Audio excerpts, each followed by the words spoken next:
అందరికీ good evening. ఈరోజు Indians day Shri Mokshagundam Visvesvaraya గారు the great engineer of the first engineer of the India, ఆయన యొక్క పుట్టినరోజు సందర్భంగా మన నెక్స్ట్ రోజు ఇంజనీర్స్ డేగా భారతదేశం గుర్తించి ఇప్పుడు మనం ఈరోజు ఇక్కడ జరుపుకుంటాం.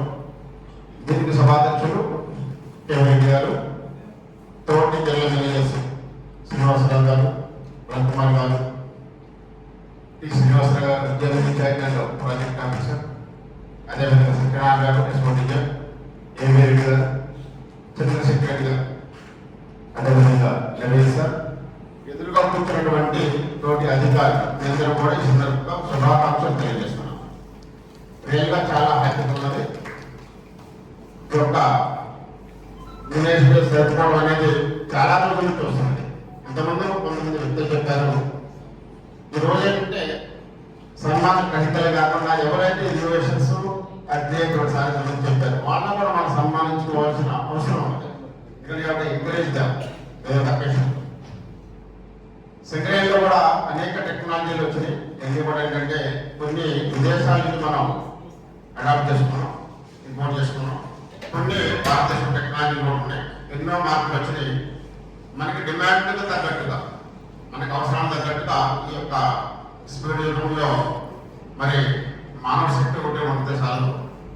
పర్టికులర్ సైన్స్, టెక్నాలజీ, అదేవిధంగా ఇంజనీరింగ్, దాని క్రియేటివిటీ, ఇన్నోవేషన్స్ ఇవన్నీ కూడా తోడ్పాటు అయితేనే సో మనకి ముందున్నటువంటి దేశాలు ఏదైతే అభివృద్ధి చెందుతుందో దానికి మనం పడగలగాలి.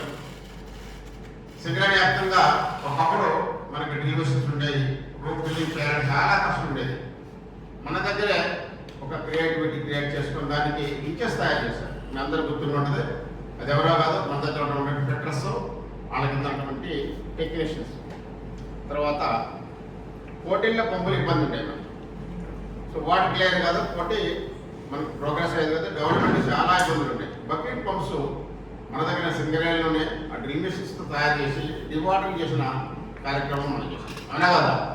ఇది గ్రేట్ ఇంజనీర్. అట్లా ఎన్నో మనం సింగరేణిలో కూడా అడాప్ట్ చేసుకున్నాం. నాలెడ్జ్ అనేది ఒక ఇంజనీరింగ్ చదివితేనే కాదు, కింద ఎవరైతే ప్రాక్టీస్ చేస్తారో, ఎవరైతే ఫ్లోర్ షాప్ నుండి పనిచేస్తారో వాళ్ళు కూడా విపరీతమైనటువంటి నాలెడ్జ్ ఉంటుంది. వాటన్నిటిని ఏంటంటే ప్రాపర్గా మనం అబ్జర్వ్ చేసి రైట్ పర్సన్ రైట్ ప్లేస్లో రైట్ టైంలో కానీ మనం ఉపయోగించినట్లయితే డెఫినెట్గా లాట్ ఆఫ్ మనీతో పాటు లాట్ ఆఫ్ టైం సేవ్ చేయొచ్చు, ఏమైనా ఎనర్జీని కూడా మనం సేవ్ చేసుకోవచ్చు. అదేవిధంగా రీసెంట్గా ఎస్ఆర్పి ఓషిలో ఒక బెల్ట్ మీద ఒక మనకి కల్వర్ట్ కట్టాల్సి వచ్చింది. దాంట్లో ఏంటంటే సుమారు 6 months టైం ఇచ్చారు. కాంట్రాక్ట్ స్టార్ట్ అయింది. అది కాంట్రాక్ట్ స్టార్ట్ అయిన తర్వాత 6 months దాని మీద నుంచి మనం ఒక 3.5 years మనం మట్టిని ట్రాన్స్పోర్ట్ చేయాలి. సుమారుగా 100 ton వెయిట్ ఉన్నది. దానికి ఆల్రెడీ డ్రైవ్స్ బిల్డ్ అయిపోయి ఒక బాక్స్ కవర్ టైప్లో అంతకుముందు ఉన్న డిజైన్ మనం ఇంప్లిమెంట్ చేయడం ప్రయత్నం చేసాం. కానీ ఇన్ఫిట్ క్రషర్స్ అయితే ఉన్నాయో దాని ద్వారా స్టీల్ పార్ట్ బెల్ట్ కూడా అవసరం తగ్గించి టోటల్ అవుట్పుట్ దాని నుంచి రావాలంటే ఆ బెల్ట్ని మొత్తం కూడా మనం తీసేసి 2 నెలలు టైం అడిగారు. మొత్తం మ్యాటింగ్ చేసి ఇన్వాల్స్ కట్టిన తర్వాత దాని మీద మళ్ళీ వాళ్ళు స్లాబ్ వేస్తే 2 నెలలు టైం అడిగారు. 2 నెలలు మనం ఆ స్టీల్ కార్డ్ బెల్ట్ తీసి కింద నుంచి కనుక మనం ఫోన్ రాకపోతే పైన టెంపర్లతో తీయాలంటే హైలీ ఇంపార్టెంట్. మళ్ళీ ఒక నెగ్గంటే చెప్పదు ఏం చేయాలి, కాంట్రాక్ట్ ఫ్రీజ్ అయిపోయింది, ఏం చేయాలని ఆలోచించున్నాం. నాగేశ్వర గారు సివిల్ ఇంజనీర్, అదేవిధంగా శివరావు గారు ఉన్నారు. నాకు చిన్న ఆలోచన వచ్చింది, ఎందుకు ఇన్వాల్స్తో మనం స్లాబ్ వేయాలి, ఎందుకు మ్యాటింగ్ చేయాలి. అసలు మ్యాటింగ్ చేయకపోతే ఎప్పుడైతే దాని మీద మనకు ట్రక్స్ వస్తాయో అదంతా కూడా ఏంటంటే ఒక సైడ్ స్లిప్ అయ్యే అవకాశం ఉన్నది, కొద్ది రంగాలు అనేది ఒక భయం ఉన్నదని చెప్పారు. ఓకే, ట్రై చేద్దాం. దాని సపోర్టివ్గా స్ట్రెంత్ అంటే సార్ ఎంతమంది చెప్పారు, చిన్న సైన్స్ ఈ పేపర్ని మడిసి దీని యొక్క స్ట్రెంత్ పెంచారు బెండ్ కాకుండా.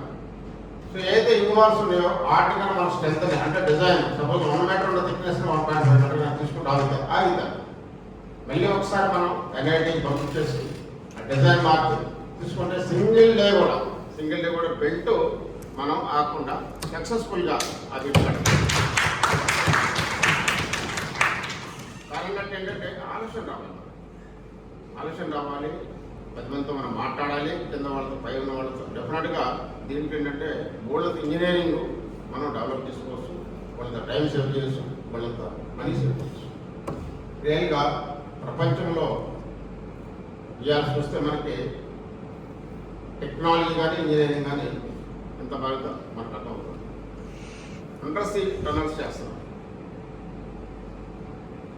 గుట్టల్ని పగలగొట్టకుండా టనల్స్ చేస్తున్నాం. నార్త్ ఇండియాలో మీద తెలుసు, మనాలి దగ్గర మనం ఎంత అద్భుతంగా చైనా బార్డర్ వరకు మనం టనల్స్ ట్రై చేస్తాం. ఈ రోజున చంద్రమండలానికి మనుషులు ఎప్పుడో పోయారు, ఇండియా నుంచి కూడా రీసెంట్ పాస్ట్లో మనం అక్కడ రీచ్ కాగలం. అంటే దీంట్లో ఏంటంటే సైన్స్, అదేవిధంగా దాన్ని తోడ్పడిన టెక్నాలజీ, దాంట్లో ఇంజనీరింగ్, ఇవన్నీ కూడా క్రియేటివిటీ, ఆలోచన, కంప్లిమెంట్, దీంతో మనం ఏదైనా చేయొచ్చు. ఏది అసాధ్యమనేది ఉండదు. సో దిస్ ఈ అవకాశం ఇచ్చినటువంటి ఆర్గనైజర్స్కి, మా తోటి అధికారులకి, సన్మాన గ్రహీతులైనటువంటి శ్రీనివాసరావు గారు, రెడ్డి గారు, మరొకసారి అందరికీ ధన్యవాదాలు తెలుసు. చంద్రశేఖర్ రెడ్డి గారు, మీకున్నటువంటి ఆ టైం కానీ నాలెడ్జ్ కానీ ఏదో వస్తుంది మనకి. ఈ సమాజంలో ఈ యొక్క సెకండ్ కాలేజ్లో మనం పనిచేస్తున్నాం కాబట్టి తప్ప మనమే చేయవసరం లేదు. ఇంతకుముందు సార్ అన్నారు, ఒక చైర్లో 100 లీటర్లు ఒక లీటర్ నీకున్నా కానీ తెగిపోయే అవకాశం. కాబట్టి దాని గురించి మనం ఒక్క నిమిషం కూడా థింక్ చేయకుండా మనం చేయదలుచుకున్నదే చేసుకుంటూ పోవాలని మళ్ళీ ఒకసారి రెడ్డి గారికి ఎంకరేజ్ చేస్తూ